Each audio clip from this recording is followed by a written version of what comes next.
আমার কাছে দিদি নাম্বার ওয়ান সঙ্গে আমার লড়াই না, আমার সঙ্গে করাপশন নাম্বার ওয়ানের লড়াই।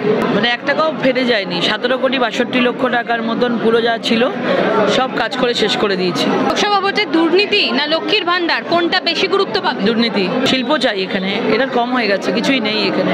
জমি জটে বিভিন্নভাবে মমতা বন্দ্যোপাধ্যায়কে কোশ্চেন করবেন সিঙ্গুরে কেন শিল্প হয়নি, এগুলি লোকসভার জন্য, এগুলি লোকসভার দিন গড ছিল তৃণমূলের, সেখানে তাদেরকে না দিয়ে বাইরে থেকে একজনকে এনে বসিয়ে দেওয়া হলো এবং তিনি রাজনীতির কিচ্ছু বোঝেন না, মানুষের কথা বলেন না, বলছেন আমার সময় নেই। কিসব শিল্প ট্রিপের জন্য ধোঁয়া ধোঁয়া কিসব বলছে। পঞ্চম দফা নির্বাচন, আর সেই পঞ্চম দফা নির্বাচনকে ঘিরে এই মুহূর্তে সরগরম হুগলি লোকসভা কেন্দ্র। তার কারণ হচ্ছে হুগলি লোকসভা কেন্দ্রে এবারে অত্যন্ত দুজন হেভিওয়েট প্রার্থী। একদিকে রয়েছেন বিদায়ী সাংসদ লকেট চট্টোপাধ্যায়, অন্যদিকে দিদি নাম্বার ওয়ান রচনা বন্দ্যোপাধ্যায়।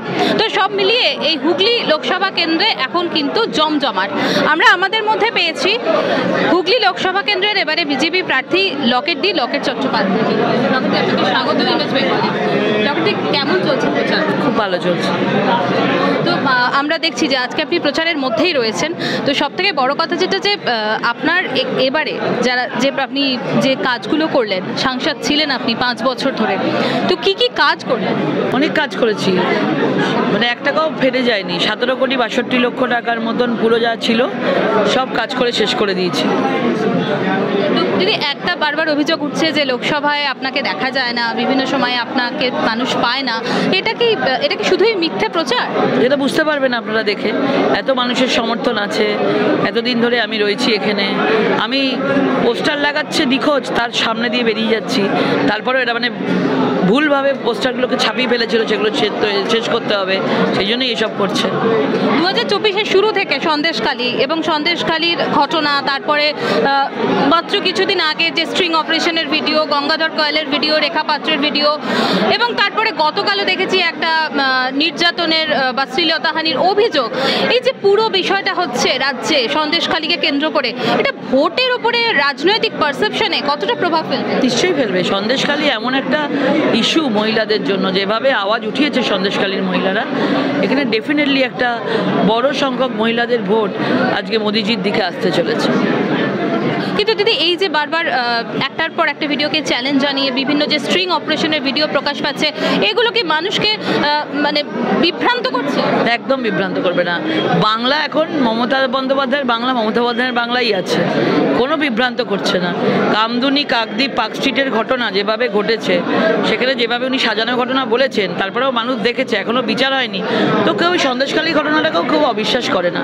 একদম বিশ্বাসযোগ্য, কেউ বুঝবে না যে স্ট্রিং অপারেশন করে এটা সত্য না, এটা মিথ্যা, এগুলো বেকার, এগুলো বোঝে যাবে মানুষ। লোকসভা ভোটে দুর্নীতি না লক্ষ্মীর ভান্ডার কোনটা বেশি গুরুত্ব পাবে? দুর্নীতি। লক্ষ্মীর ভান্ডার মাদেরকে 1000 টাকা দিয়ে তো 3000 টাকার ইলেকট্রিকের বিল দিচ্ছে, মাদের 1000 টাকা করে দিচ্ছে, ছেলে মেয়েদের চাকরি নেই, দুর্নীতি চলছে, চাকরি চুরি করেও নিচ্ছে, 25,000 চাকরি বাতিল হয়েছে, সব পরিবারের লোকেরা চাকরি পাচ্ছে, তো দুর্নীতি সবচেয়ে বড় ফ্যাক্টর। জিতলে কোন বিষয়গুলোকে সবার আগে গিয়ে সংসদে বলবেন? ইন্ডাস্ট্রি, শিল্প চাই এখানে, এটা কম হয়ে গেছে, কিছুই নেই এখানে, মানুষ চাকরি পাচ্ছে না, সেই জন্যই যখন মানুষের চাকরি নেই, কিছু নেই, মানুষ অনেক বিপথে যায়, অনেক নেশা দ্রব্য মানুষকে আকৃষ্ট করে। আমরা চাই ছেলেমেয়েরা চাকরি পাক, সেখানে আমাদের ইন্ডাস্ট্রি আসুক। যদি 5 বছর আপনি সাংসদ ছিলেন, তো কেন শিল্প এলো না?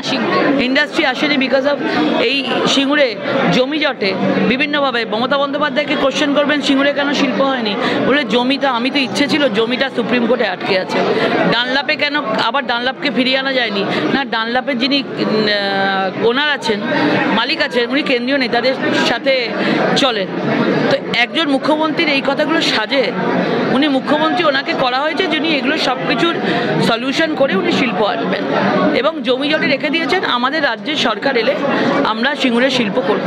হুগলির একটা অত্যন্ত গুরুত্বপূর্ণ শিল্প পাট শিল্প, তো এই পাট শিল্পের বর্তমান পরিস্থিতি আপনি প্রচারে ঘুরে কি দেখলেন? আমাদের কেন্দ্রীয় সরকার থেকে পাট চাষিদের এবং জুটদের জন্য বিশাল একটা অধিকার দেওয়া হয়েছে, প্রায়োরিটি দেওয়া হয়েছে, কিন্তু এদের ফোরেদের চক্করে আর এদের এই বিভিন্নভাবে চেয়ারম্যান সব ওনারদের এই পাটের যারা জুটের মিলের যে চেয়ারম্যানদের মধ্যে তৃণমূলের মাথাগুলোকে বসিয়ে রেখেছে। এবার যত চুক্তি হয় শুধু ওনারা তৃণমূলের মাথা, শ্রমিকরা লেবাররা জানতেই পারে না, মানে কালো চুক্তি হয় যেটা কেউ জানতে পারে না। সেই চুক্তি ভিত্তিতে ডিসিশন দিয়ে দেওয়া হয়, কিন্তু সাজেশন কারোর কাছ থেকে দেওয়া হয় না। তো এই জন্য মিলগুলো বন্ধ হয়ে যাচ্ছে।